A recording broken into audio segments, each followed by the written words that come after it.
Good morning. Thought I'd tell you a few things I'm thinking about. This is a private video because some of the ideas I have are, I think, really interesting and unique. And although most of them, my desire, as usual, is to give them away to the world, I want to be first. You know, I got an ego a little bit. Anybody who knows me might be tempted to think it's a massive ego, but whatever, different topic. I think I'm actually very humble. I certainly live humbly, and but you know, I want to maximize my benefit to the world, and so I have a few designs of things that I would like to share, and I would like to actually crowdfund those because I need money desperately. I haven't had a job since 2000, and I've lost money steadily and done odd jobs to scrape by. But I am an ambitious guy, you know. I want to build really cool stuff that is world-saving level stuff. So here we go. I have my list in my pocket of a few of the ideas I came up with. And some of them are self-serving in the sense that I need the product too, which makes the most sense because I'm motivated, right? And it's going to be a long list. So, I don't know. I probably will do a survey among my friends because this will be a private video. I'll probably do a survey among my friends of what they would want to support. And then I'll do an evaluation of each thing and see how much support could exist for them. I can easily attract people to do labor for these projects, so it's not like I have to do all of everything to do with something myself. But nothing happens without money. It just doesn't. So here we go. The first section is about animals and the way we treat them. It's a very it's a very controversial topic because we don't treat animals very well, and that makes us sick. And I think, you know, like, I'm not a vegan or anything. I'm not even vegetarian. I think we can eat animals, and I'm okay with murdering them. That's fine. I don't feel bad about murdering mosquito, and I've murdered rabbits and eaten them. So I know that there's nothing I can do to convince vegans or vegetarians that what I'm about to say is good, although some vegetarians are vegetarians for ecological and health reasons, not for moral or ethical ones. And so those people I can reach. Those could be people who want to support what I'm suggesting. Because what I'm suggesting is an attack on the industrial meat system, which I would hope no one would be in favor of. You know, it's just awful. Like, in every way. Like, we, oh my God, I'm not going to go through every problem with the industrial meat industry. You can research that yourself. But it's cruel, it gives us poisoned meat, it's expensive, it's centralized instead of decentralized, so it's anti-freedom. And the animals I'm going to pick to talk about are going to surprise you a little bit. Two of them are obvious. It's rabbits and chickens. I think those go together. Now, I've already experimented, and you can't actually raise them together because the hens, I didn't know this before, but I learned it the hard way. The hens are very protective when they have chicks that they raised, and they will then peck at a baby bunny, breaking its back, and now you have a paraplegic, tiny, cute bunny that you have to kill. Because, no, you're not going to take it into a vet and do back surgery on it, okay? That's just ridiculous. So I've killed two that way. I just reach over, pick it up, it's sad, and I break its little neck. It is terrible. So I no longer wish to raise bunnies and hens together. However, it's interesting, if they didn't ever incubate their own eggs, if they didn't ever brood, they wouldn't do that. Because they wouldn't feel protective of their babies. Because I raised chickens and rabbits together for quite a while and was just fine. It's just this one detail that makes it a problem. That's okay. I'm fine with keeping them separate. And, the other animal I'm going to talk about is donkeys. And it's possible that donkeys could also share the same space as chickens and rabbits, but I don't want to do that. And that's because donkeys are harder on the land. Oh, I also want to mention alpacas as a potential. Alpacas. They're better than llamas. Their fiber is excellent, and being able to make our own clothing is really important.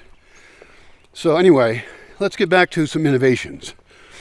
One of them is very obvious, and that is colony raising of rabbits rather than being in cages. Now, I realize that is probably less efficient.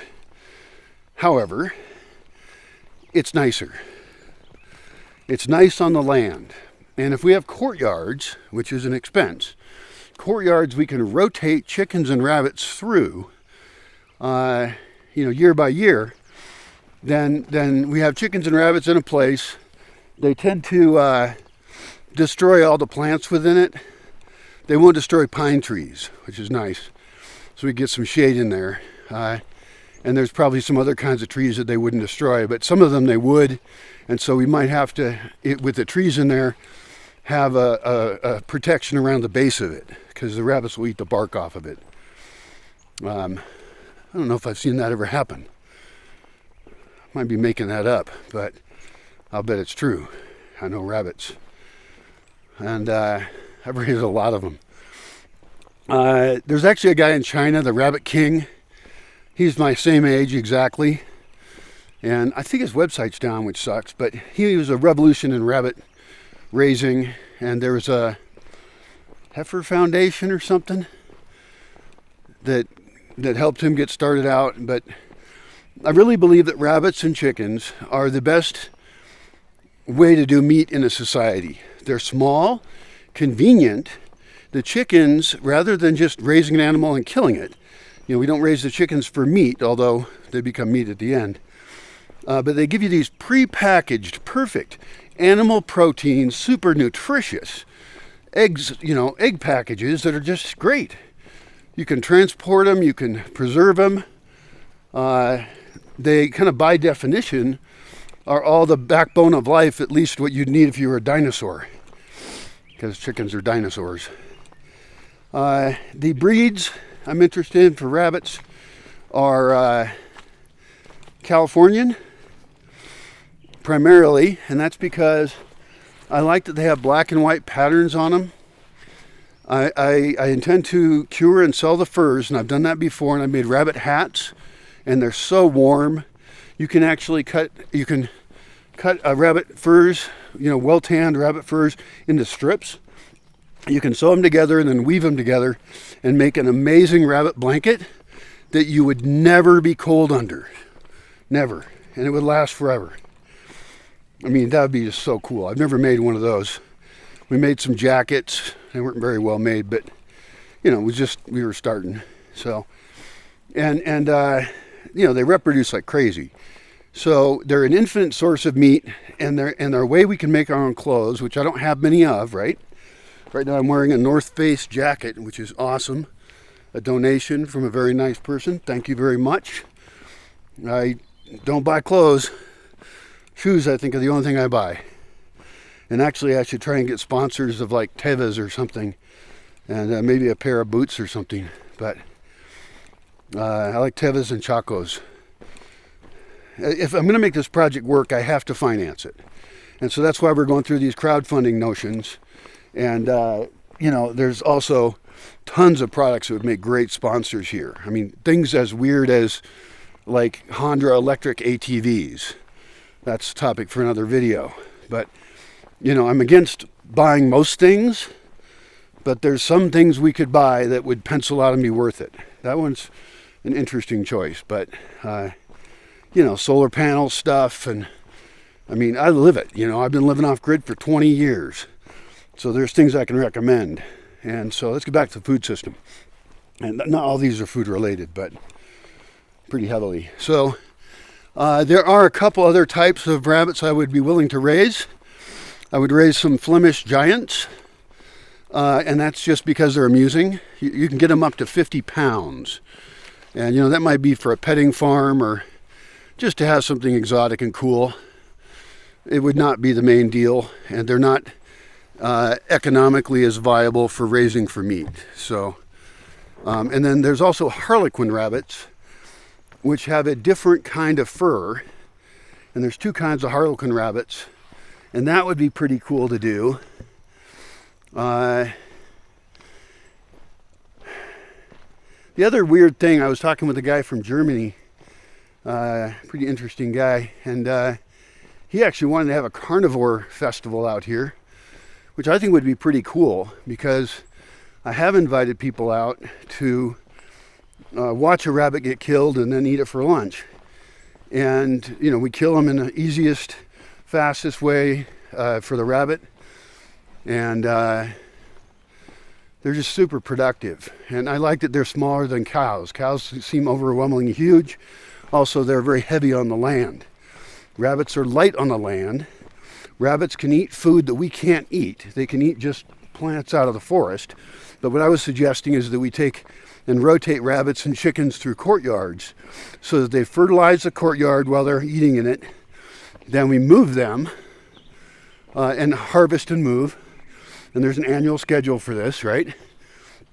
And then we plant things that really like nitrogen soil.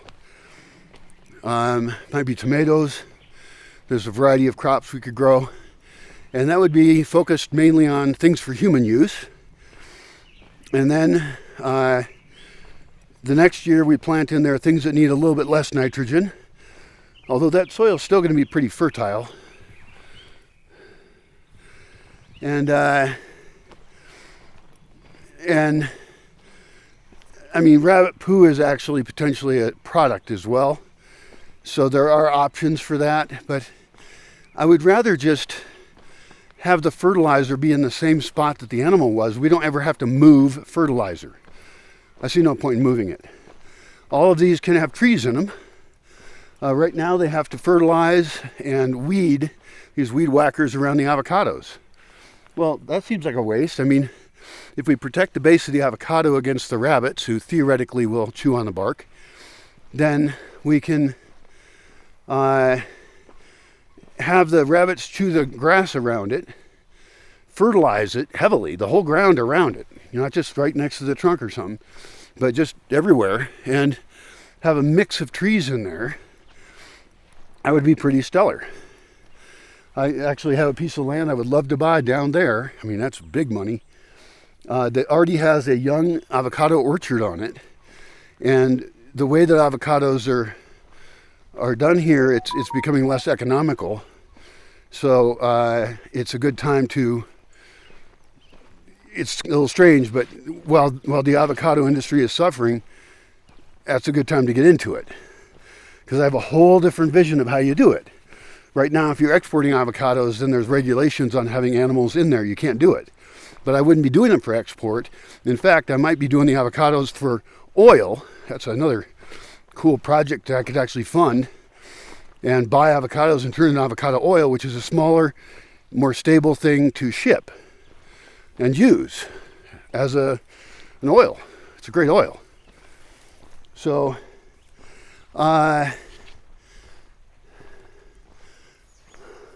the rabbits, the way I raise them, they're called colony raised. They make their own house under the ground, and they birth their little babies down there. I don't even see them till they come out and they're ready to explore the big world. The biggest cost on that is actually walls, and I have raised them with like 2-meter chain link fence. I want to go a little bigger on the height of the fences, and then only the outer ones really have to be as big, because the inner ones, it's not like rabbits are going to hop over a 3-foot fence. Although I'm going to rotate chickens through too, and they can fly around quite a bit. I don't know, there's some details to figure out, but it's really not that rocket science. I mean, I've done it before. These are the easiest animals to raise. you know. And if one gets sick, big fucking deal. You kill it, you know. It's not like your whole cow got sick. So the scale is just way more correct. Now the other one, donkeys. Now many people bring up goats, right? But goats are a pain in the ass. They're not useful for very many things if you're not going to produce milk with them. And I don't want to get into dairy. Dairy seems kind of just a little weird to me. Like, why are we keeping this animal lactating? It's sort of getting into the area of, like, I don't know if I want to call that abuse, but it seems weird at least and wrong maybe. Also, it's a bunch of work. I've milked goats. You know, you got to milk them every day, sometimes twice a day, and they'll hurt if you don't. And the other option is raise them for meat. Now, I do need a ruminant. I need things that clear brush, you know, because as I fence off parts of the land, like it's a huge piece of land just right in here, and I need to be able to fence off parts of it. Goats are hard to fence in. Goats are smart. I'm a goat. That's like my totem animal, mountain goat. And so instead, I'm thinking of something else. Oh, I didn't finish talking about chickens, did I? Let's do chickens a little bit more. But you can be thinking about how cute burros are too. Baby burros are the cutest. So I want to do a photovoltaic incubator. The incubator is going to be in use most all of the time. Okay? It's going to be cranking out baby chicks. Now, I can currently buy them, but I can't buy the breed I want. We'll talk about breed in a second. I want to build a chicken brooder, which uses something called an evacuated tube solar hot water heater. So that right there, just the brooder, could be a whole project. And I want to buy the smallest evacuated tube solar hot water heaters, which is the best way to use solar energy. It's better than photovoltaic.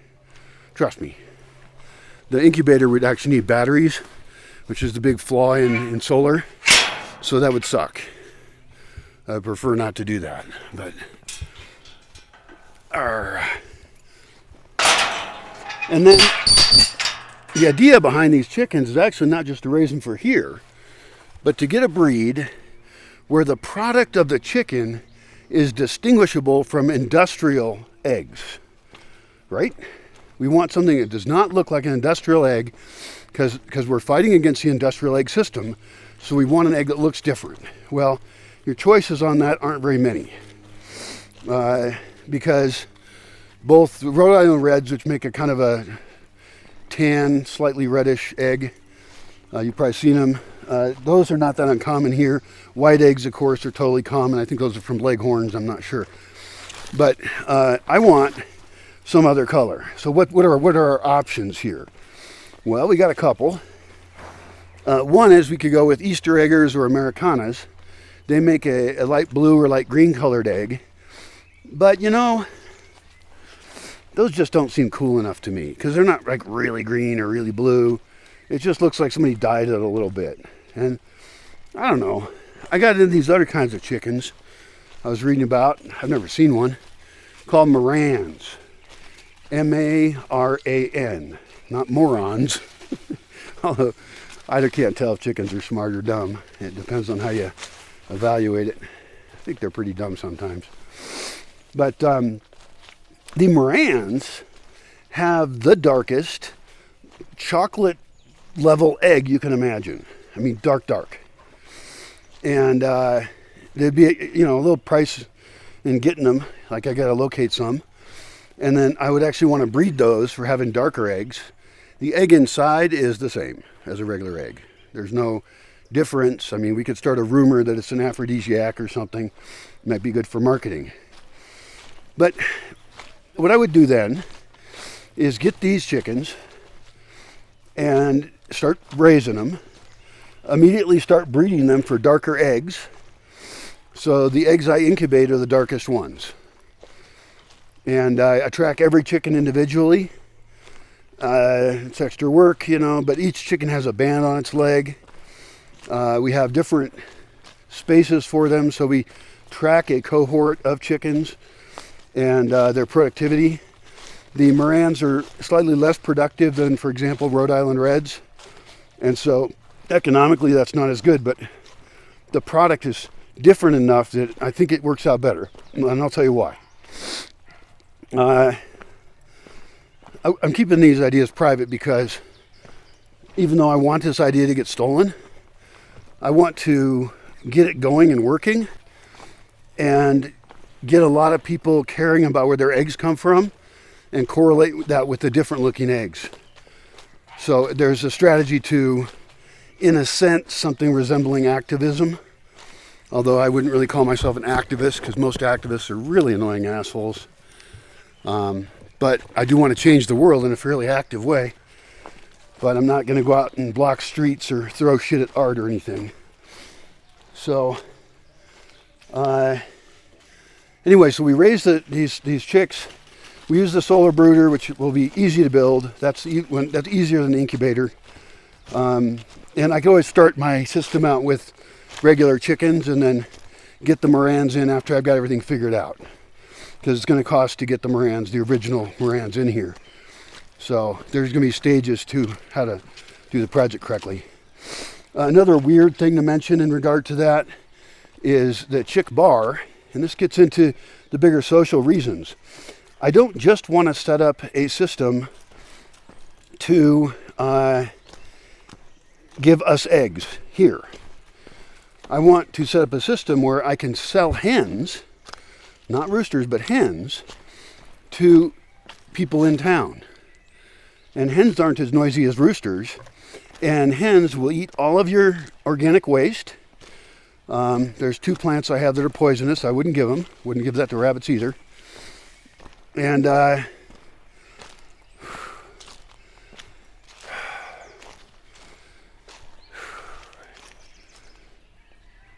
so I want really well socialized chickens because these chickens I want to become like pets. I want the people that get these chickens to have a relationship with their chicken, in a sense, like a pet.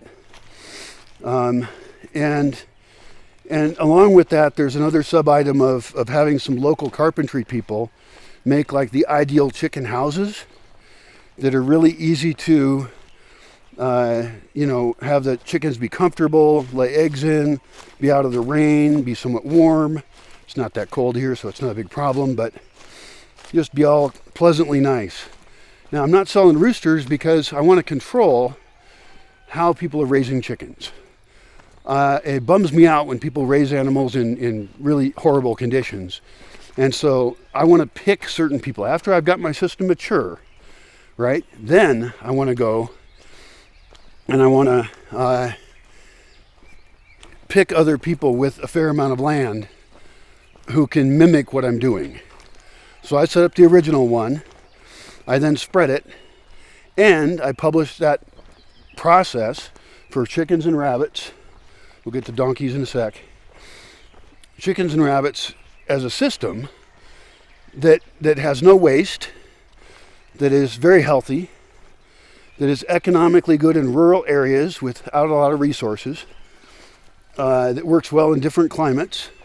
I'd evaluate every crop and climate zone and say, well, here's what you might want to change there. Maybe it's colder, or something, or whatever. So to socialize these chickens so that this is funny. So to socialize them so that the people like them more when I sell them these chicks in the house for it and everything. I want to have a chick bar. I want to call it the chick bar, like ladies' night, And all it is a warm place, probably connected to the brooder, obviously. In fact, I could have anyway, the point is young chickens run around in here with people and music, and they get held by people. They get socialized. And we can even pick out the friendliest chickens, and maybe we route the friendliest ones back into our reproduction system rather than sell them because we want to breed them. So we want darker eggs, we want friendlier chickens. But anyway, by the time we sell a chicken out to somebody, and this is not a moneymaker, okay? The goal is to increase sustainability in the entire area. I'm not going to make money off chickens or rabbits. I mean, except I could charge people to come here and learn how to do it. Like the Rabbit King did that. He set up a school in China. I forgot the name of it, but they taught people how to raise rabbits and in poor places. So that's a huge success, And so I think that's it on chickens. What else I got? As far as other breeds of chickens, it's possible. There is another animal. This is potentially a different project, which actually I didn't even write down, and that's emus. I need to read more about emus. They're not as mean as cassowaries, because those will fucking kill you, or they kill at least one guy. I don't know. But emus have a big egg. It's bluish. They're not as efficient as layers. I think they might be raised for meat. But, I need to check into their diet. I need to check into their temperament. But I know it's not as mean as cassowaries. The cool thing is the exoticness of it. Exoticness. I think that there are people out there who would be willing to buy really exotic products. And buying an emu egg would be so cool. Now, in that case, I wouldn't even be eating the emu eggs. They'd be too good for me. I'd be incubating the hell out of all of them, and I'd sell emus. Peacocks are out. They don't seem useful. They seem pretty, but they're also very noisy. Let's get to the donkeys, the burros. Well, I talk with old people, and some of them were telling me how there used to be tons more burros around here. And what's going on is that they're getting purchased by China because their skin is used as kind of a glue for making medicines or something. I don't know. But, I'm against a bunch of Chinese medicine if it's involved with, cutting shark fins off or what other weird thing they want to make up as medicinal that's totally fake. And no, I'm not saying all Chinese medicine is fake. But they seem like they don't have any filter on it. And they seem very willing to kill exotic animals. And I'm not for that. So what I want to do then is set aside some land for a burro sanctuary. The other day I was driving with a guy and we saw some burros in this road. I got to remember, it's the road that goes from the old ruins over to the big city, and somewhere in there, I could probably find it again, there was ones that were like partly white and partly brown.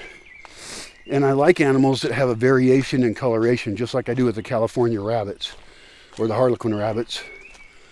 And so in deciding what kind of donkeys to raise, the obvious one is the Mexican donkey.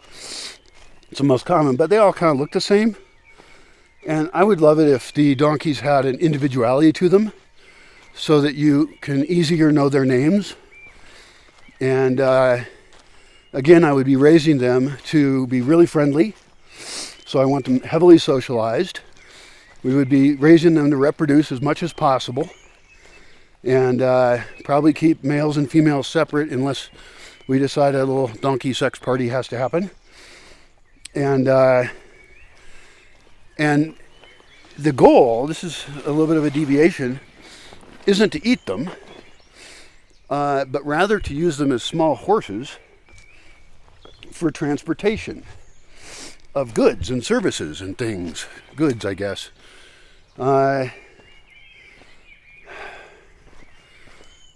Getting closer to town here. Oh, there's somebody up there. I'm the weird guy with a camera. Oh well. Alright, I'm going to shut off for a second. We'll get back with the donkeys here in a second. Alright, so we're in town now. Very quiet little town. Mostly quiet. Let's talk about donkeys more. So they're kind of getting endangered by comparison to what they were before. I would buy some starting donkeys, of breeds I like, but I would be fine with interbreeding them. I'm not much of a purist as far as breeds go, at least not with donkeys. With chickens I would be, with the rabbits I would maybe mix. I could try mixing Harlequins and Californias as well. But the donkeys, the goal is to breed for good qualities. And it could be that we make an entirely new breed of donkey out of it. I mean, that might take many generations, but who cares? So first, I like the visual variety. Probably want bigger than smaller But both are good, and there could be more than one group of donkeys. I mean, we could breed some that were smaller and some that were bigger. There's some really big types out there. But the convenience of the donkey is and this is going to be a harder conversation for you to enjoy, but civilization as we know it might not exist later. One big solar flare and all the modern cars will be dead. Actually, at that point, civilization will mostly fall, and billions could die. And so some of my plans are actually to create a society that can survive without the energy systems and communication systems we're used to. So I want to replace the car. Donkeys are very good at moving things. I'm not going to be riding any donkeys because I'm too big. But I know a guy, he makes charcoal the traditional way. He's a really old guy now. He's like 99 years old now. But he came and made charcoal with us before. And what he does is he loads 2 big bags of charcoal on his donkey, walks 5 kilometers. I don't know if he still is doing this. But if he ever stops, he's going to die because that's what he's been doing his whole life. And then he's a small guy, really small guy. And so he takes his charcoal down, sells it in town, and then rides a donkey back up to town. So donkeys would be a rideable form of transport for some people. I would also be interested in, as part of that project, raise them and I suppose sell some of them if they overpopulate. But I don't think they populate as fast as rabbits do, so it would take a while before there was a surplus. But create a pack for them. Create a really comfortable way that they can carry more stuff. They're very strong. And that could be made out of, it could be either a commercial product that already exists. That would be another sponsor idea. Like lightweight aluminum and stuff, really strong. Or I could also, since I'm raising timber bamboo, I could figure out how to make a bamboo framework to just hold costals, big bags of stuff, or firewood. It's very common. People use wheelbarrows or donkeys for that kind of thing. And so the donkey replaces the wheelbarrow. It partly replaces the car. Not really, but a little bit, And the other thing is it's a ruminant. And I have parts of the land that are just growing over with brush that I would actually like to clear the underbrush, which the donkeys would do. Again, eating things people don't eat, right?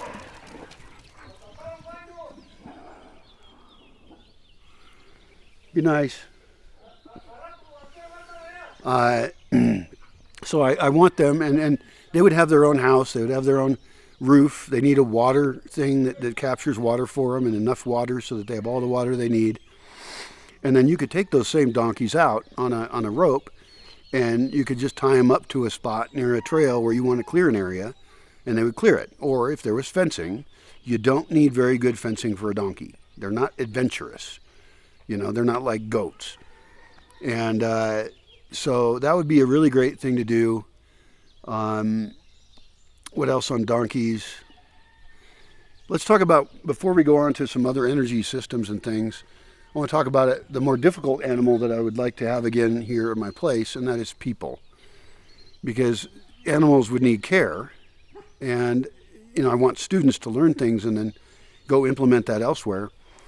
I think that's going to be done a lot more carefully than I've done in the past. I want a much more robust application form.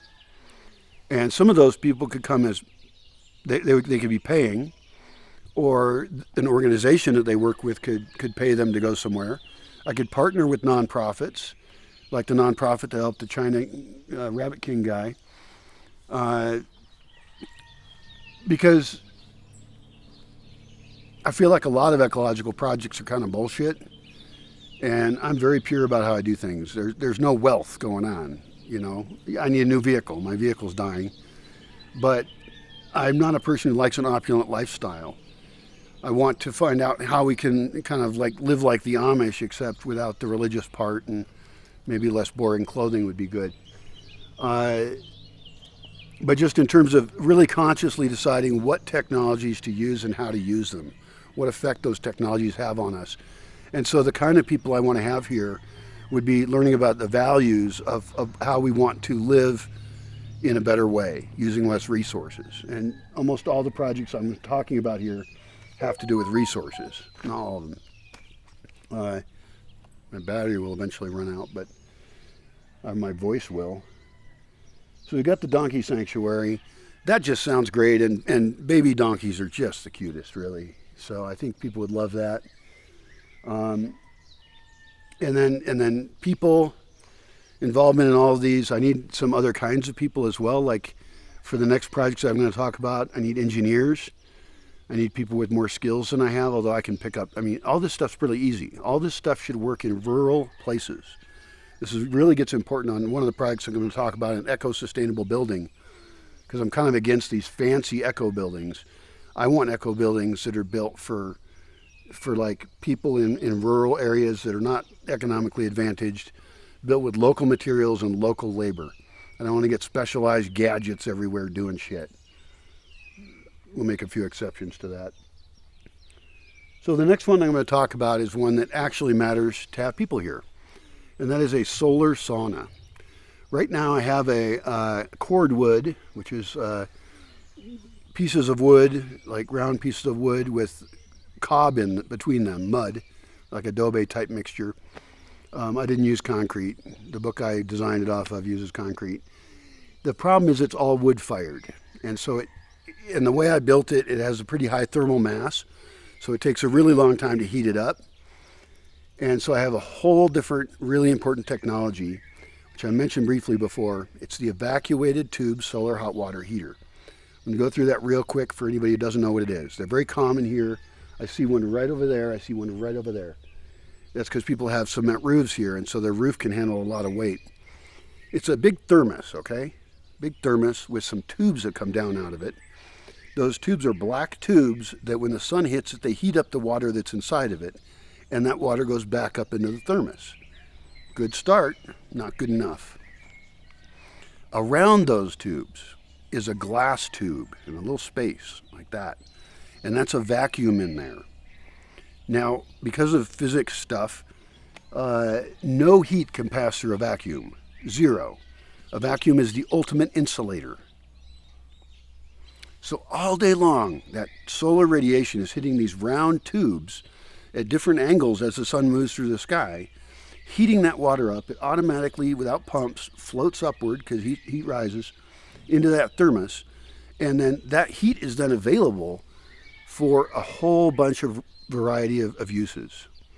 For example, I've thought about heating a house with one. If you placed it properly and then you were running that water all day into the building, into the building envelope, and then heating up a thermal mass in there, maybe with copper tubes in a barrel of water, or I don't know. You could do radiant floor heating and all that. We'll get into that later with the building idea. But for now, I just want to do the sauna. And what this means is that the sauna would be hot all the time. So it could serve more people more often, so you would need less saunas per person. Also, I wouldn't be using wood to heat it. Now, I have some experimenting to do, and I need to buy the smallest ones they have available of these heaters to see how much power they can really have if I'm storing that heat energy. This is true for the chicken brooder I mentioned earlier. That's the easiest one and very high on the list. The sauna is important, though, because I have to keep people clean, and I want to have them not use any water to do that. Water all around the world is an increasingly important resource that is going to become more important than oil. You know, you're not going to make it 3 days without water.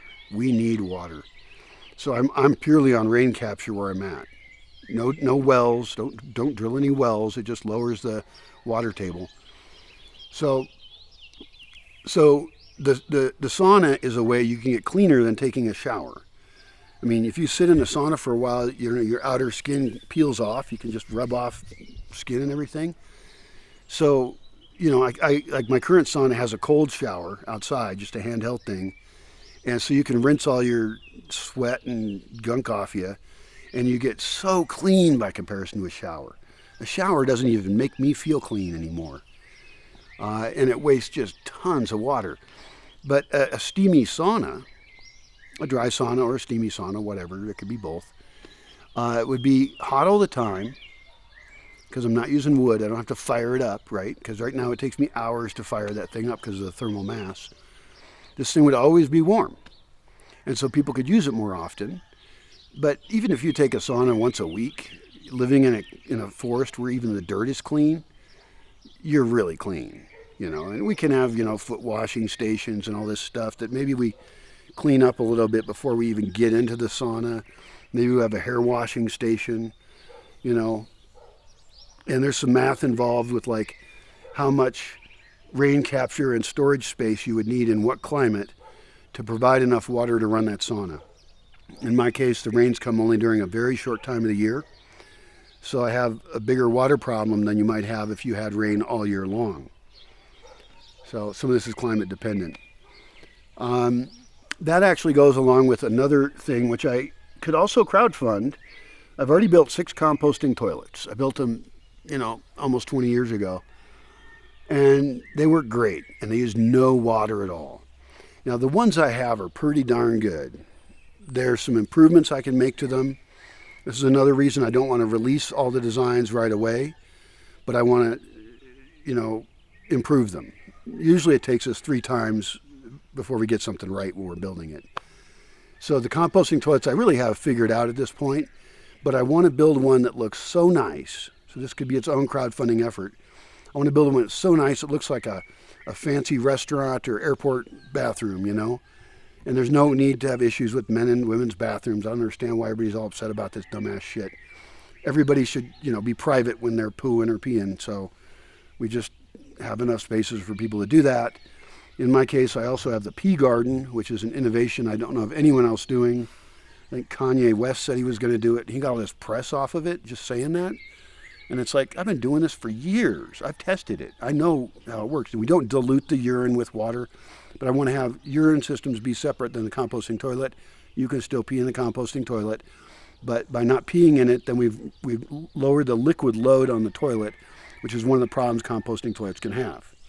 And if you're a guy, you should just be able to walk up somewhere and stand there and pee. So we have, standing up and sitting down pee spots, gender irrelevant. But generally, standing up is more of a guy thing, I guess, just due to plumbing and human plumbing.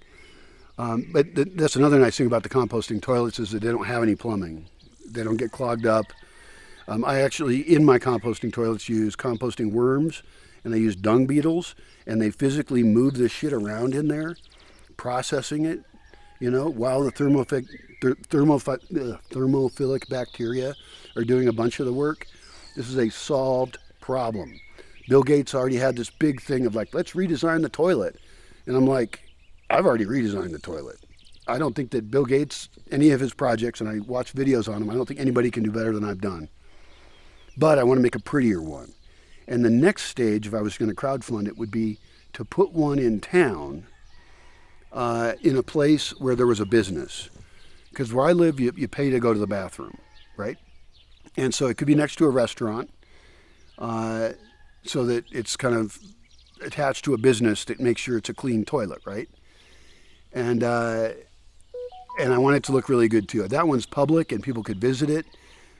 People into these kind of energy systems and stuff might even go there just to poo there or see it, because that is a magic solution for the world. Between composting toilets and saunas, I can get rid of easily over half the water use of a house. Easily.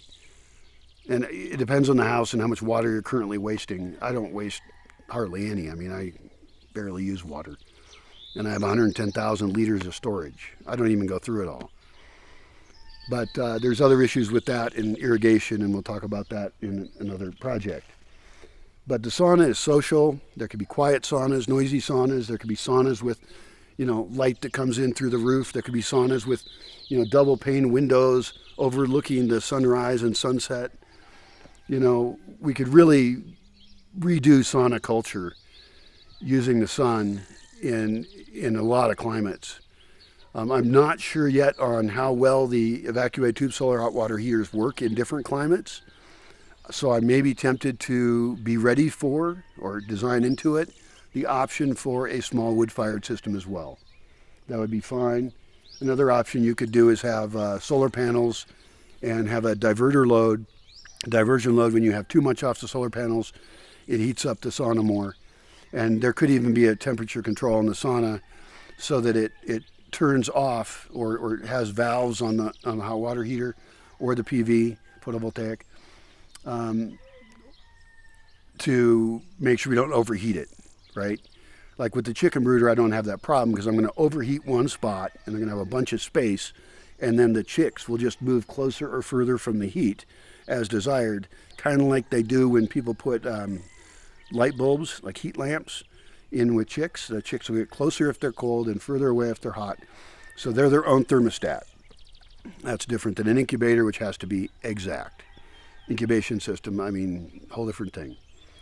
So the next projects I'm going to talk about all use these solar hot water heaters.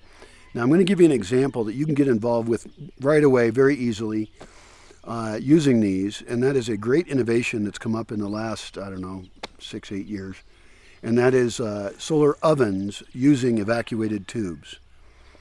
A friend of mine came here and she brought 4 of them. 3 were GoSun is the brand. GoSun, one word. There are other brands now too, and those are going to spread like crazy. She also brought one that was from China. They're probably all from China. But it was a big one with a nice pretty pattern on it. And it was so big you could easily cook enough food for 4 people in it. And then you could start cooking another batch. And those get so hot they will burn your food. These hot water heaters will boil water, which is also another side issue of cleaning water. We could actually set up a system, because I drink unpurified rainwater, so we could set up a system that actually boils water in a solar hot water heater and has a temperature control in it so it knows that it boiled it well enough. Or even in crazy cases, we could make a still that would actually distill the water. So I'm really just a big believer in this technology, and it's become so common and cheap now that it is the magic solution right now. The other ways I want to use it are to make a solar oven, where unlike the tube ones you can buy, which are smaller, you can go buy one of those right away. You can take it camping or traveling and cook and all that. You could do it in your backyard. You could use it like a barbecue. Your friends would think you were cool, because you have this weird thing. But I'm not willing to stop at that. What I want is an oven that is being heated by, copper tubes or something going through it, and all that heat's coming off the hot water heater, and it has a thermostat on it, because sometimes if you're baking certain kinds of bread or something, you care about the exact temperature. And so this is a part where there is a moving part. It does get a little trickier, and that would actually heat up or cool down. It would have a valve on the tube that lets in the hot water, so it would shut it off if it was getting too hot. And the cool thing is you could actually have multiple ovens running off of one of these. They sell bigger ones too. So you could have a thing with, 5, 6, 7 ovens, and you could be baking bread all day in it, and even into the night. And that would be just stellar. Now, the biggest solar oven I know of, I don't know how it works because they don't publish the design online, which really annoys me greatly, is at a really big eco village in India. I think it's the biggest one in the world, called Oroville. And they have a building that has a massive collector of sun into a bunch of smaller ovens inside, and they feed just thousands of people out of that. So that's a different design, also not a bad thing. It isn't as portable, it's not as small scale as I like. But it's cool, and so that would be a whole other project if I ever wanted to do that. But I'm liking these small portable solutions, Along with that would be potentially a solar skillet, because people like to cook on skillets, and that could have you just have to test it. I don't know. I need temperature monitors. I need like USB temperature trackers that I can then plug in my computer, and I can track how hot things get at what times of the year, with the length of the day and the amount of clouds there are. Like today has some clouds. But surprisingly, the evacuated tube solar hot water heaters, that name is way too long, I need to shorten it. They will even heat up when it's cloudy out because they're still getting a lot of radiation and they're not losing any. So again, the efficiency is just insane. Along with this is also a solar dehydrator. And I have one now that's just, the sun hitting glass and a black thing, and then the heat rises and goes into a wooden cabinet. Fairly inefficient, not very well sealed. Bugs get into it. It's homemade. It's not great. But I want to make a room-sized one. A room-sized solar dehydrator, which is surprisingly like a solar sauna. In fact, I've used my sauna to dehydrate things before. Like we've collected anise, which grows wild where I live, and then we've put it in trays in there and it dries out, and then we have big bags of anise to use for tea. We could dry pine needles to make pine needle tea, because I have a lot of pine trees, and that's very heavy in vitamin C. And surprisingly, it tastes good. It doesn't sound like it would taste good, but it does. I mean, as far as tea goes, which is fairly boring. There's no caffeine in it or anything. So there might be some overlap between the saunas and the dehydrators, but I do like things being pretty specifically built for a purpose and being available all the time. So the goal would be for a town or a community to share a solar dehydrator. So they bring in their stuff, and then they reserve it for the day or whatever, or 2 days, whatever, it depends on what it takes. And then they fill it up with their food and dehydrate it. That is a way to preserve food for later use, because there's a lot of kinds of food. I'll use a great example, and it would be mangoes. I don't know if you've ever had dried mango, but yum, yum, yum. And I don't even like eating mangoes as they are because they're sticky and they get all your hands and everything. And if somebody cuts it into little cubes for me, I'm kind of finicky. Then I'll eat it, that's fine. But if you can dry a mango, then you can move it from its short mango season into a longer term use. Because sometimes you go down to town and there's pickup trucks full of mangoes, and these are mangoes about to go bad, okay? So they're super cheap. And if I bought the whole pickup truck, if I just said, look, I'll buy them all, you can just go on home, get another load and sell it again if you want. Sell me 2, I don't care, I can make appointments to do it. And then I can dehydrate it. It's not quite as good as freeze drying it, but freeze drying uses a lot more electricity. And so even though freeze drying really preserves stuff better, if you were to dehydrate mangoes, and you don't have to fully dehydrate them because they're really tasty if they're a little bit moist still, but you could fully dehydrate them if you wanted, put them in a root cellar, even grind them into a powder and dehydrate them even more. I mean, you could have 5-gallon buckets full of mango powder, and mango tastes good with everything. You could mix it into a salsa, have a mango salsa. We made a mango chutney once. I'll mention one other thing, although there's so many things you can dehydrate, it is crazy. Like you can just dehydrate all your foods and extend their season, therefore, extensively. The root cellar is a very useful part of that, but not necessary. Because we don't need to store food that's going to last for 5 years. That's why we don't need the freeze dryer. We need to preserve it enough to go through 2 years. We could say 1 year because we expect next year to have more food. But what if all the crops fail? What if there's a volcano and the weather pattern totally changes? This year, I lost trees this year because of drought, and I've had drought for 2 years. Not total drought, but painfully horrible drought. Like, I don't like seeing my trees die. But the other cool thing you could dehydrate is the rabbit meat. Because right now they do dehydrate beef here, and there's a name for that, and I forgot the name. But it would be really easy to take small pieces of probably cooked rabbit. So we would actually pressure cook it or just cook it, take the little pieces of meat off, put them on trays, and now we have rabbit jerky, right? And that can be thrown into soups. That can be probably eaten as a snack. I mean, I don't think I've never dehydrated rabbit yet. I don't think. I was going to. but I don't have time to do every damn thing, you know. But this dehydrator then could take a surplus of rabbit, and right now we've canned rabbit, which works great, but that uses heat. Now, if we were canning them in using the heat of the solar hot water heaters, then that would be better, because I don't want to buy propane. I don't want to buy any propane. Right now, propane is so easy. I still use it. It's a great transitional energy solution.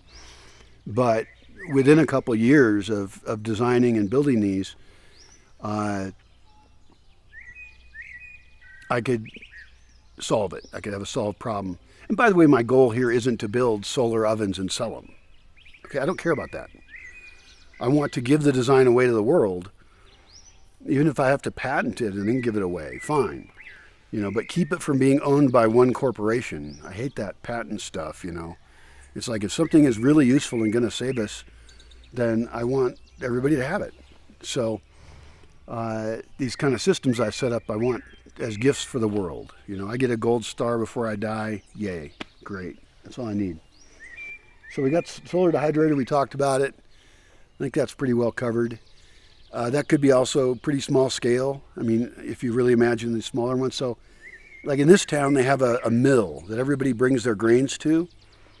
And they bring their grains there, and then it's a shared mill. So they charge you to mill their grains for them. And that works. That's okay. Nothing wrong with that. I hope I don't forget my jacket. Oh, it's getting nice out.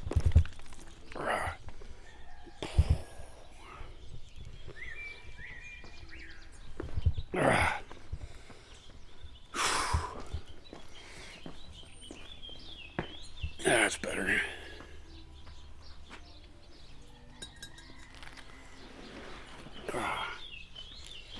All right, what's next on the list?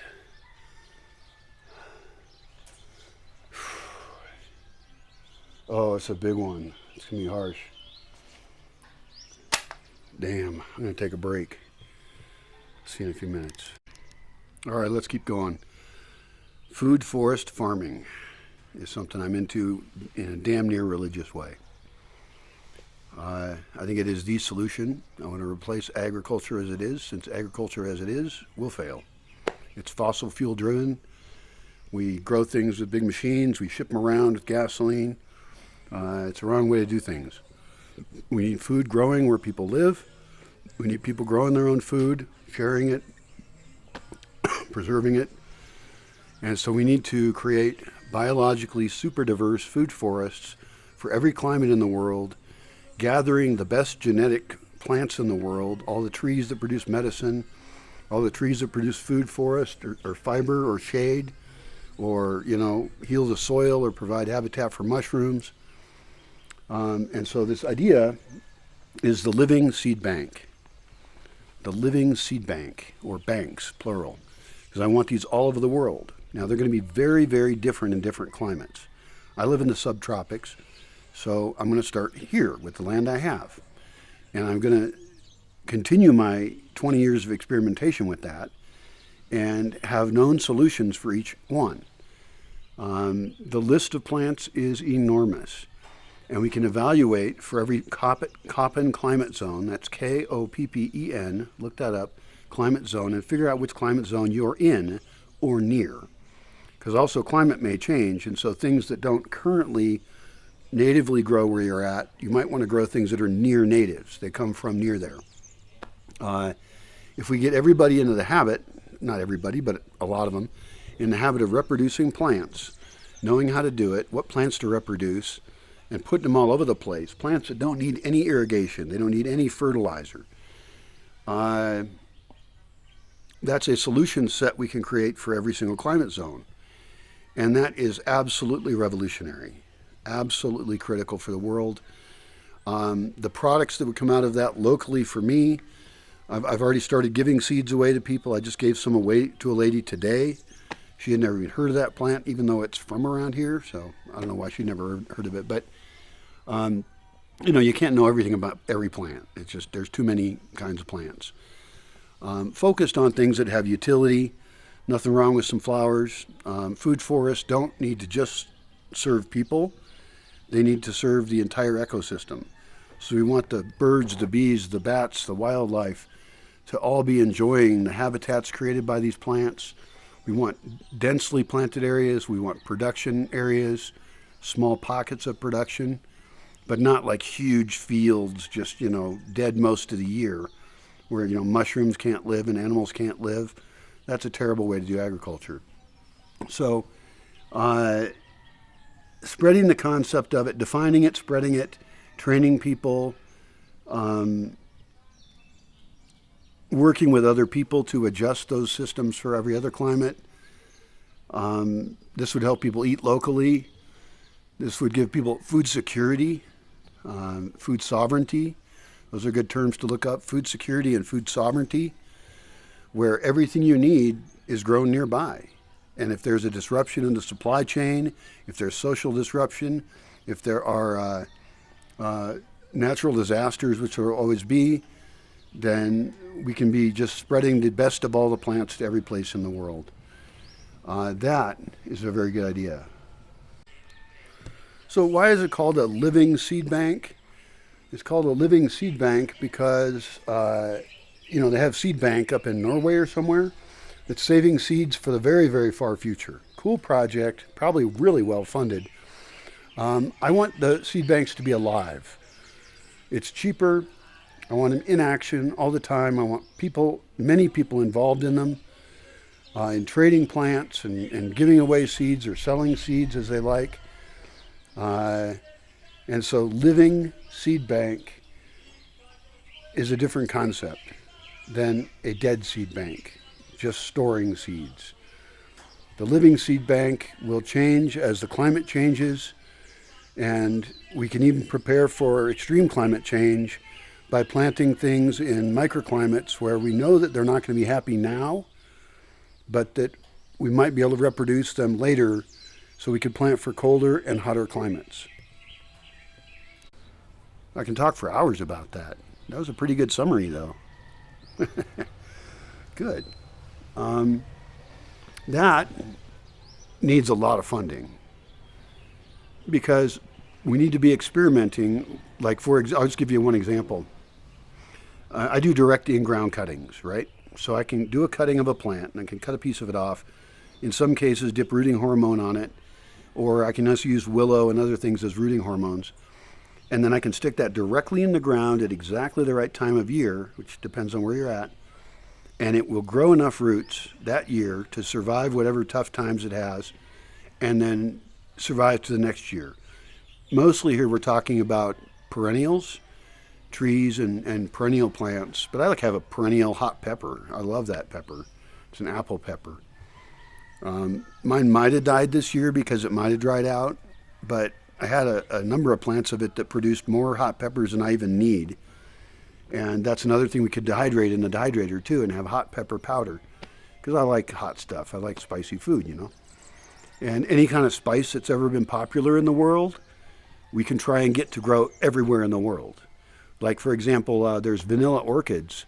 There's an orchid that produces a vanilla pod, and that's real vanilla. That is amazing. Oh my gosh. I bought some of those seeds down the coast once, some of the pods. I put them in alcohol, and I would sometimes just open that up and smell it just to put myself in a good mood because it's just such a pleasant flavor, real vanilla. So it's too big a topic. Now that one needs a lot of labor. It needs a lot of intelligence. It needs databases of plants. There could be apps that support you in food forest farming. I can easily imagine those. I want to take places where I've got a certain kind of mushroom growing, and I want to protect those places and then increase habitat around them for that particular mushroom. A lot of mushrooms have a affinity for a particular kind of tree. They have a relationship with it. And so, the plant world is so complex that it's a lot to think about. So I'm not going to go much more into it, but that might be the biggest project I can possibly propose. For some people, that might be hard to really conceive of how huge a revolution that is. But it's everything. I mean, that is our magic solution for the world. If I was religious about anything, I'd be religious about food forest farming. So these living seed banks would be absolutely fantastic. And there's a lot of land out there that's not being utilized very effectively. Like where I come from, they've clear cut, areas of forest, which is fine. Maybe the way they're doing it, maybe it's not too terrible. But all of that then is land that can be turned back into really complex ecosystems. And people can also be in them as well. Like a lot of the technologies I've talked about are very people focused, for food or for lifestyle. And that's the real way to protect a forest, is make it so that people like to be in it. People want it. And that's very different than something like tree farming, which is not biodiverse. Just growing one species of tree in a big place, that is not a real forest. That's tree farming. I want food forests that are just crawling at life, like too much life. And then we scrape a living off of that. We're like hunter-gatherers, we just kind of scrape a little bit of sustenance out of it. And with our other systems like dehydrating and preserving food, we can feed ourselves really well. We have shade, our animals love it. And we don't have to desertify the entire world. In fact, we can take places that have been turned into deserts by civilization, and we can turn them back into forest. And there's attempts at that. Usually they're big projects. Like I think they were doing a line of trees across the Sahara or something, because a lot of North Africa is pretty messed up from human use. And it didn't used to be that way. But, due to climate changes and use of energy, we've cut down a lot of forests in a lot of places. Ireland used to be covered in trees. Their original spirituality was very tree-based. And when I drove around Ireland, I was kind of shocked and depressed at how denuded of forest it was, primarily because of the raising of sheep. And it's too many sheep in one place. That's what it is. Alpaca fiber is actually better anyway, so I would still like to get into alpacas, and I didn't talk about those. That's potentially another crowdfunding effort. I just don't know enough about alpacas currently to get into that. But how cool would that be to get alpacas common around here and having people, harvesting the fiber, not killing the animal, just harvesting the fiber and then making clothing that lasts forever. I have an alpaca sweater that I've been wearing for, at least 15 years. And it's had holes in it at times, and people have patched it up for me. And the weird thing about alpaca fiber is it's hollow, so it's actually better than wool. It's hollow, so it insulates better, and it keeps you warmer even if it gets wet. So, Peru is usually what you think of when you think of alpacas, but there are alpaca farmers around. Their competition, though, is with artificial clothing. Fossil fuel-based clothing, and I want to get us back into natural fibers. And I can't grow cotton here. I did have a cotton plant once, but it died. But, somewhere around here we could probably grow cotton. If that seems like a good idea, I don't know. But animal fibers and animal skins are one of the first ways we clothed ourselves, and still one of the best ways. So, alpacas snuck into my video in the wrong spot there. Sorry about that. We'll move on to one other big project. It's big. And that is to build an ecological building. I don't like to see the sprawl of people, and so I want to stack people up. If we're going to have an imprint upon the earth, then I want us to use that for maximum human habitation. I want to build essentially buildings that are kind of like condos, but are not next to other condos. So you're surrounded by forest, so you don't look out your window and see another building right there. You see trees, and those trees protect and shade the building. The roof of it is concrete, probably. I know, high energy embodied material. Many people hate concrete, but you can put a lot of stuff on a concrete roof, right? Now, the idea of LEED buildings, LEED buildings, LEED certified buildings, as being energy efficient and all this, I've looked at some of them and they just seem too fancy to me. And they don't seem to be using, I don't think they're imagining a world in which energy is really, really rare. I want them all to be passively heated, not even photovoltaic heated. I mean, there can be photovoltaics up there too. That's fine. I'm not totally against it. But the biggest flaw with photovoltaics is the battery system. And this is actually a case where we can change our lifestyle to use electricity when there's power, and then use almost none at night. So I'm not totally against solar panels, but the weak part of it is the battery systems. I know those have improved, as have solar panels, but I want the entire building to be set up so that they're fairly soundproofed, because that's the problem with living in a building with a bunch of other people, is sound conflicts, right? We get rid of that. We have multiple levels of portals or porches all around the building. So all day long there's shaded spots and there's sunny spots to sit in the sun or out of the rain. There can be walkways that connect buildings, so you can walk to another building out of the rain and the sun. We can have full rain capture and full rain storage of every bit of rain that building can collect. And that's going to depend on the climate, of course. So the actual design of the building is slightly different based on the location. The other thing we would do with all these buildings is dig them in. Even in the moderate climate I'm in, an easy climate, there's huge benefits to digging into the ground, certainly for root cellars, but for other things as well. So we dig half the building in to get the coolness of the earth, the stabilizing temperature of the earth, and then anything exposed to the sun, we turn into like a greenhouse. So we're sucking in all the heat of the sun into the building, and then we're combining that with the cooling power of the earth, and in between the two is where the humans live. And we can have, we can vent things, we can move heat. There's so many things we can do, it's crazy. And do it in a way where people aren't all crammed together. I don't want the feeling of living in the city, but having a stacked building of 3 to 4 stories. If you look at the Pattern Language book, it's a famous book in architecture. They talk about 3-story building maximums. I would call it 4 since I'm digging in. I'm going to have more basement space.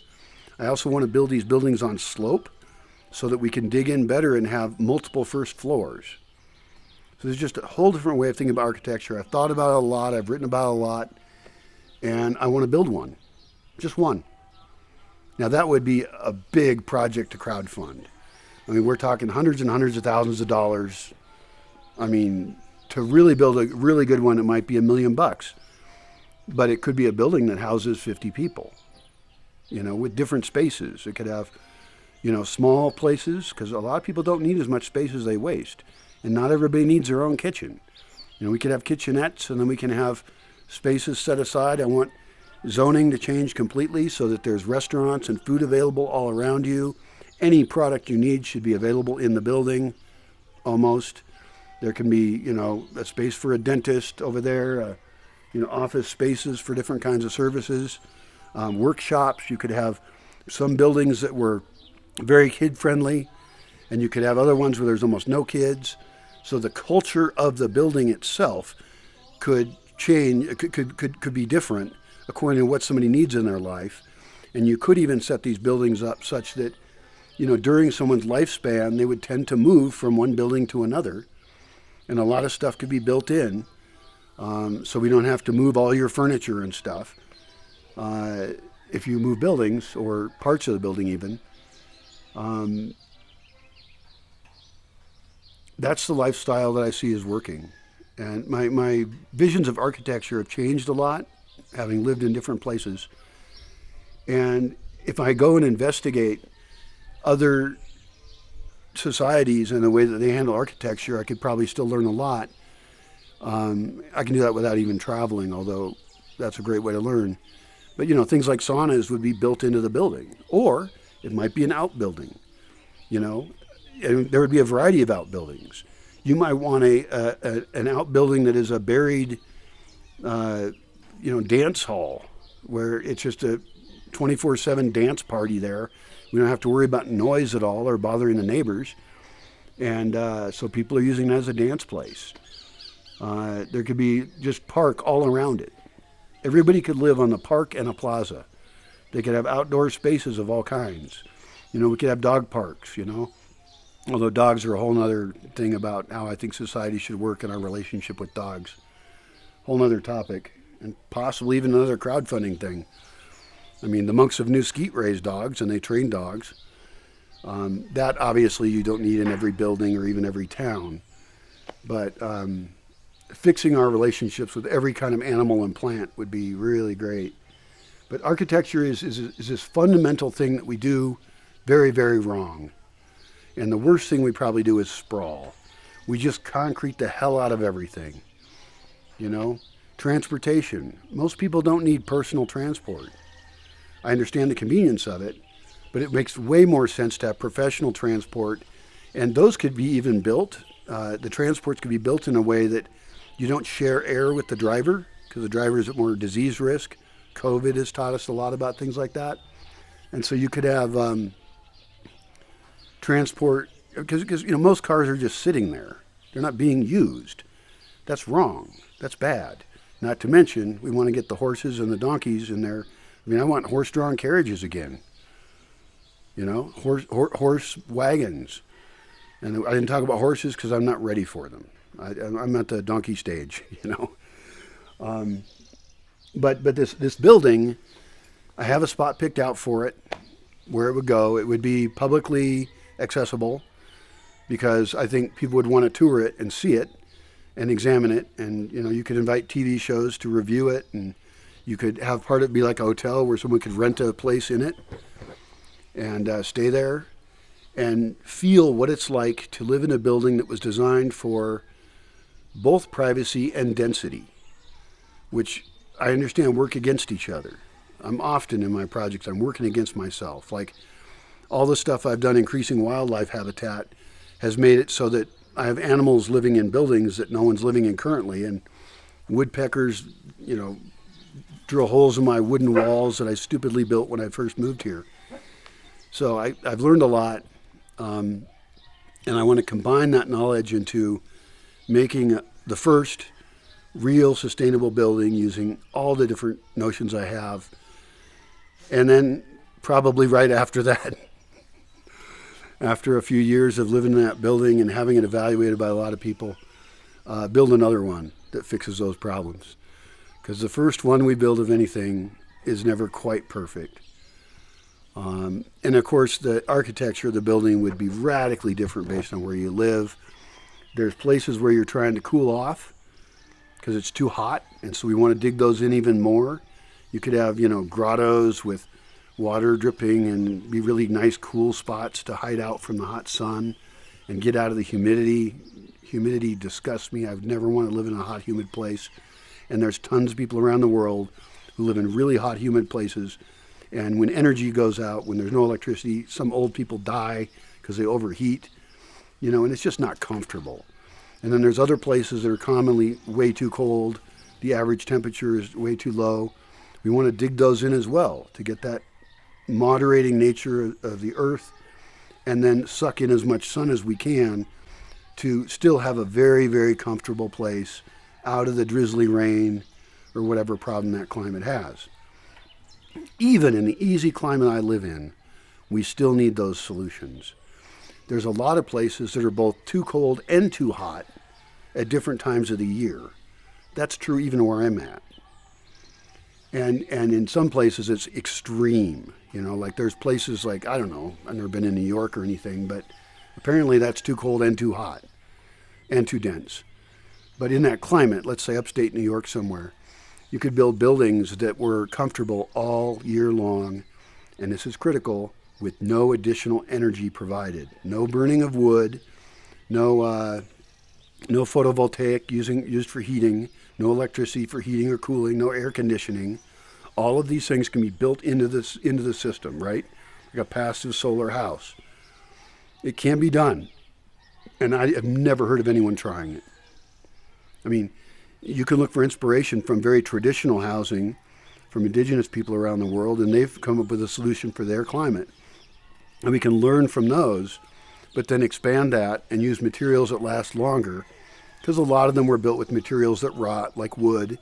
You know, I don't want to use any wood anywhere that rots. I don't want it ever to get wet. I don't want it ever rained on. So no shingle roofs or not even thatch roofs. There's exceptions to all these things. You know, you might do a thatched roof for your burrow house or something, your donkey house. But even then, you're putting a lot of energy into having to redo something. I don't know, I'm not an expert on thatched roofs. But I want to build buildings that last for 600 years or longer. And yeah, concrete, good material. And yeah, I'm worried about the rebar in it. I don't want that ever getting wet. I understand the flaws in concrete building, you know, and brick and tabicon or concrete block and all that. You know, but I like some of that stuff. I like some brutalist architecture. I think it's great for security.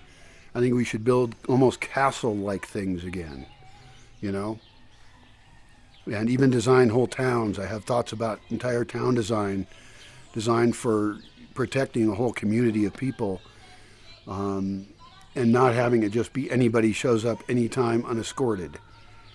The way cities are done now is just wrong in so many ways that I don't even want to get into it all. I could build that now. Well, I have some people for the teams. I would need others and have to make a lot of tough decisions. That might be a harder one to define, but I can also start smaller and work my way up. You know, I could build smaller versions with bigger ones in the plans. Like I have ideas for buildings built onto a slope, kind of like a fallen skyscraper, where everywhere is a ground floor that you can connect off onto the slope to get farther away from the building really easily. So transport in and out of the building is super easy. And all heated as needed with solar evacuated tube, solar hot water heaters, whatever. I'm talking a long time. What else on my list? Oh, we'll add a couple more little crazy ideas just for you before my battery runs out. One is, you know, we really want to look at the whole scale of someone's life. Around here, there's already birthing centers and midwifery, you know, so people can have their babies in healthy ways, you know, not with cesareans unless necessary, which it usually isn't. That's already a solved problem locally, but that's something you would definitely want to figure out. I want a kid town. I want an area where kids can be kids and run around different ages, you know, observed and safe. No rattlesnakes, you know, I've had to move rattlesnakes. No poisonous plants. But, you know, you could have some spiky plants so that they, you know, learn about pain and how not to touch certain plants, you know. So don't make it so safe that it's a padded room. Kids need to run around. They need to dig. They need to move logs. They need to carve stuff. You know, they need to have contact with adults that they can learn from, and they need to have contact within ages as well. Let's go the other end and let's talk about, you know, retirement homes and very quiet places where those could actually be nearby to orphanages or kids' places where kids have a lot of time and old people have a lot of time, and so they could talk to each other more. That might be useful. And I would like to have active retirement spaces so that, you know, with all the buildings I want to design, I mean, I want to have ramps and watch out for stairways. There can be stairways, they're great, but I want to have everything be as accessible as possible. I personally have experienced in my life an accident which reduced my mobility to zero for a while, and it was severely damaged for quite some time. And so I already knew I wanted to make things accessible for people. Now I know from a personal standpoint, I'm going to get old someday. So I want a place that is designed to support old people getting out, moving around, not being isolated, you know, being able to people watch, being able to interact and not be treated like an old folks home. You know, later than that, yeah, there's hospice. You know, you're going to die someday. Sorry to let you know that. But you might as well accept it and get over it. people are having to deal with it. And, they have things like death cafes now where they discuss that and grief and all that. So we need a place to go when you know you're going to be dying pretty soon. And you want to be in a well cared for, monitored, comfortable place that still has mental stimulation. And you can be visited by the people that like you. And I don't know how hospice works right now, but, that needs to have like end of life care, I guess. And perhaps with that, and this is controversial too, perhaps with that is assisted suicide. Now, I don't know the laws around here for that, but there is no reason to spend the last 2 weeks of your life with really expensive care with tubes in you at very high cost just to stay awake for another 2 weeks, to stay alive for another 2 weeks. It's pointless. There's a time to check out. So I need to make a living will. I need to say, like, under what conditions, just unplug me, I'm out. Because, life's hard enough as it is. I don't need to spend the very last part of it suffering. It sucks. So hospice, and then one other idea that goes along with that I think is really exciting and can be built even now without, a retirement community or hospice. And that is an eco-sculpture cemetery, an eco-cemetery sculpture park. I'll call it that, eco-cemetery sculpture park. Also, too long a name. And this is a cemetery in which it's big sculptures, and you can be buried next to the one you have an affinity for.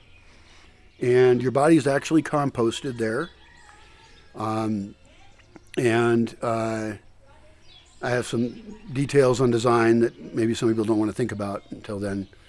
But you're buried there temporarily because graveyards use up a lot of space, and it's a little dumb to waste sometimes view spots on a dead person who isn't going to appreciate the view anyway, and then keep that forever, wasting very valuable land often. Instead, because like here, if you don't pay your cemetery tax, if somebody doesn't pay it for you, eventually they dig you up anyway. So let's just plan ahead for that. We're going to compost your body. You can decide whether or not you want your bones to be harvested, and then those can be auctioned off to a cause you like, or they can go to your family. There are cultures around the world that do that. They keep the bones of their ancestors. Personally, I like bones. I would auction my skull off, if I was buried for the right amount of time, we knew how composted I was, and then I get dug up and my skull gets all cleaned off, that could get auctioned off and somebody would buy it. And that money would go to somebody that I support. I could be in my will. I could will my bones out. I don't know if anybody in my family would want that. I'm kind of weird, weirder than most of my family. Well, all of them, as far as I know. And then the sculpture would continue to exist. You would have in the sculpture a brass plaque, and there could be a couple sizes, but let's just go with one size for everybody. Let's be equal in death, And it would have your name and your dates and a quote or two. You could even have things where people can scan in your brass plaque and then go right to your afterlife page that has a web page about you, your obituary. You could even have an entire bot so that somebody could interact with you after your death. I borrow some of the traditions from Dia de los Muertos, Day of the Dead, just beautiful tradition in Mexico, where people gather at a cemetery as a celebration to remember a person. And so for me, I was thinking that this could be a very specialized cemetery.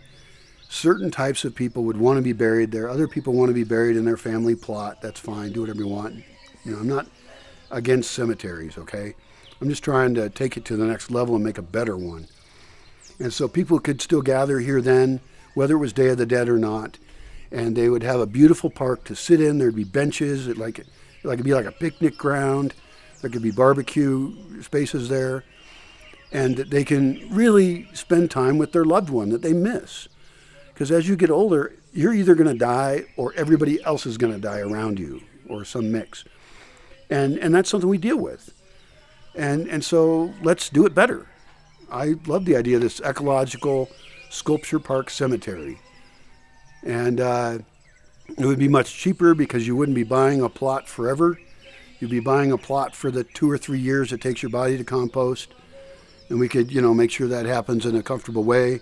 There's a lot of innovation on this around the world where people are doing like mushroom burials, or where they get buried and then a tree gets planted on them. Those are also fine ideas. Yeah, and that would be it. I think that's it for this video as well.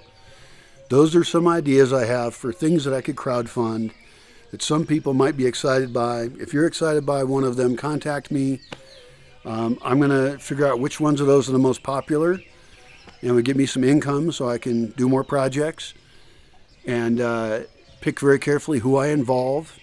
So you might want to be personally involved or fund one of these projects, and we can really be designing the culture around us rather than just accepting the culture that we were handed. We don't have to live just in the way that our culture is around us. We can consciously decide how we want to live, how we want to relate, what kind of communities we want to create, how we deal with energy and plants and everything. Good luck to you. I hope you're inspired by some of these projects. And if you want to steal my ideas, go ahead and do it. That's fine too. Ideas should be free. Bye.